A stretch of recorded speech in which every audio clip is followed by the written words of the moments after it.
आज की कहानी गंगा माता का पृथ्वी पर अवतरण कैसे हुआ इस विषय पर है। तो आइए शुरू करते हैं। बात उस समय की है जब अयोध्या में इक्ष्वाकु वंश के राजा सगर का राज था। राजा सगर बहुत ही बलशाली, धर्मात्मा तथा पराक्रमी थे। इनकी दो पत्नियां थीं।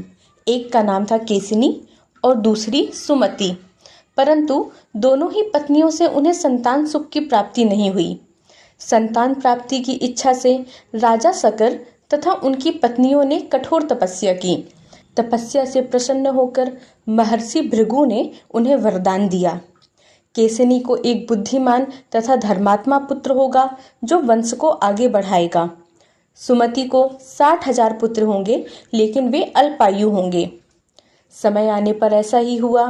केसिनी ने असमंजस नामक पुत्र को जन्म दिया और सुमति ने कुंभ रूपी गर्भ से 60,000 बालकों को जन्म दिया। राजा सगर ने एक बार अश्वमेध यज्ञ करने का निश्चय किया। इसके लिए एक पवित्र अश्व छोड़ा गया जो जहां जहां जाता वहां के राजा उसकी अधीनता स्वीकार करते। परंतु देवराज इंद्र, जो अक्सर यज्ञों से भयभीत हो जाते थे क्योंकि उन्हें लगता था कि कोई राजा उनका सिंहासन छीन सकता है, उन्होंने वह यज्ञ का घोड़ा चुरा लिया और उसे कपिल मुनि के आश्रम में छोड़ दिया। जब राजा सगर को पता चला कि उनके अश्वमेध यज्ञ का घोड़ा कहीं खो गया है, तो उन्होंने अपने 60,000 पुत्रों को आदेश दिया कि वे जाकर के घोड़े को ढूंढे। सभी घोड़े की खोज में निकल पड़े। वे धरती को खोदते हुए समुद्र तल तक पहुंच गए। अंततः उन्होंने देखा कि घोड़ा कपिल मुनि के पास है, जो गहरे ध्यान में बैठे थे।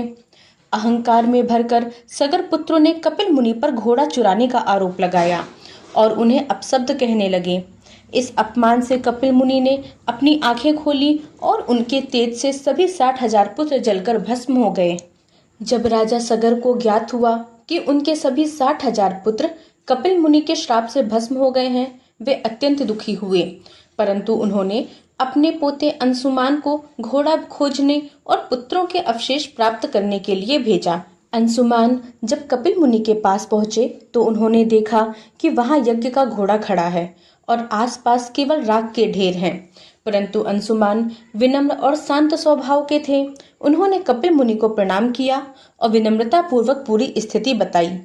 कपिल मुनि संतुष्ट हुए और बोले, हे वत्स, तुम्हारे पूर्वजों ने मेरा बिना कारण अपमान किया है, इसलिए वो मेरे तेज से भस्म हो गए। परंतु वे पवित्र आत्माएं थीं। उन्हें मोक्ष तभी मिलेगा जब गंगा देवी स्वर्ग से उतरकर उनके भस्म को छुएंगी। कपिल मुनि ने अंशुमान को यज्ञ का घोड़ा दे दिया। अंशुमान घोड़ा लेकर अयोध्या लौटे और यज्ञ संपन्न कराया, लेकिन वे गंगा को धरती पर लाने में सफल नहीं हो सके। अंशुमान के बाद उनके पुत्र राजा दिलीप बने। उन्होंने भी गंगा को पृथ्वी पर लाने के लिए कई वर्षों तक तप किया, लेकिन उन्हें भी सफलता नहीं मिली।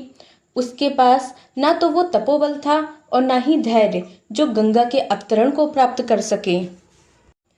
इसके बाद राजा दिलीप के पुत्र भागीरथ हुए। भागीरथ अत्यंत निश्चयी, तपस्वी और दृढ़ संकल्पी थे। उन्होंने राज्य को अपने मंत्रियों को सौंपकर वन में जाकर कठोर तपस्या आरंभ की। उन्होंने पहले भगवान ब्रह्मा की तपस्या की और उनकी तपस्या से ब्रह्मा जी प्रसन्न हुए और ब्रह्मा जी ने आकर कहा, मैं गंगा को तुम्हारे अनुरोध पर पृथ्वी पर भेजने को तैयार हूँ, लेकिन उनका वेग इतना तेज है कि वह पृथ्वी को फाड़ देंगी, उन्हें कोई नहीं संभाल सकता। फिर भागीरथ ने भगवान शिव की तपस्या की। कई वर्षों की घोर तपस्या के बाद शिव जी प्रसन्न हुए और कहा, मैं गंगा को अपनी जटाओं से रोक लूंगा और धीरे धीरे पृथ्वी पर छोड़ूंगा। जब ब्रह्मा जी ने गंगा को पृथ्वी पर छोड़ा तो वे पूरे वेग से शिव जी की जटाओं में समा गईं।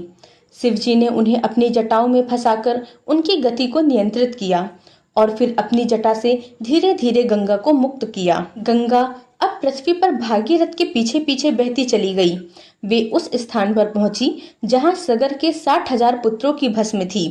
जैसे ही पवित्र गंगा जल ने उस भस्म को स्पर्श किया, सभी सगर पुत्रों को मोक्ष प्राप्त हो गया। उनकी आत्मा स्वर्ग चली गई। इस कारण गंगा को पापहरनी और मोक्षदायिनी कहा जाता है और उन्हें भागीरथी नाम मिला, क्योंकि भागीरथ की तपस्या के फलस्वरूप वे धरती पर आईं। इस प्रकार गंगा जी का पृथ्वी पर अवतरण हुआ।